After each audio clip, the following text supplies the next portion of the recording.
Taking time to have small chats about nothing in particular with people we don't know and are unlikely ever to meet again can, from some perspectives, seem like the height of absurdity.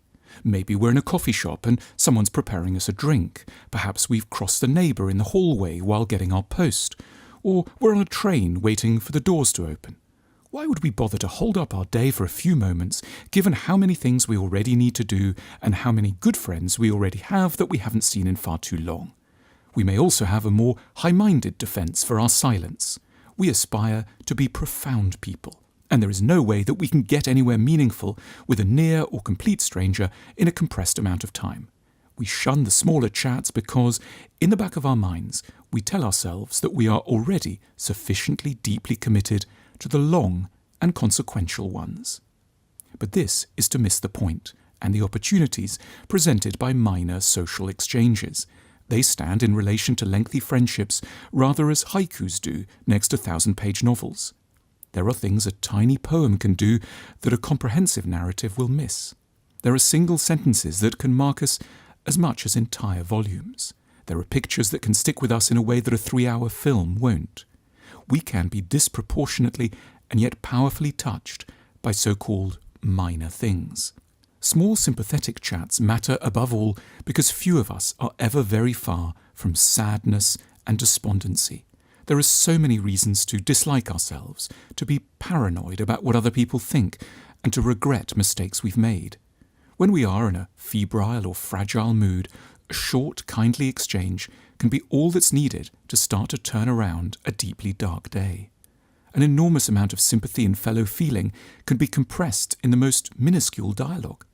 They make them like that to torture us, don't they? We might say to a parent struggling to close the zip on a child's jacket in a sudden downpour, thereby sending a modest sign that we know how difficult things can be and that we have, in some ways, been there or somewhere like there ourselves.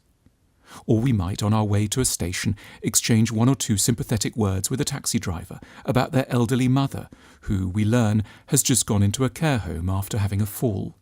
The chat won't change anything in an already tricky situation, but the humanity on display might just. The philosopher Arthur Schopenhauer remarked that we can never know for sure who around us may, at any particular moment, be thinking of ending their own life. The thought usefully puts into relief what might be at stake in any exchange. We may, at points and without any obvious warning, be the last thing between someone and their decision to despair. A charge often made against small chats is that we can surely only be pretending to be friendly. Yet this is to miss out how much and how deeply our hearts may go out to people whose lives we merely brush against. We can imagine our way into pains whose details we will never know. We can, if it doesn't sound too paradoxical, love a stranger. And even more oddly, for only a minute or two. We are, in all this, so often held back by unhelpfully grand ideas of what it means to change the world. We imagine the requirements for improvement on such a large scale that along the way we end up grievously neglecting what it is actually in our powers to achieve right now, today, the next time we go out. We suffer from an upside-down view of where significance can lie. We are assembled out of small things and may live or die by their presence or absence.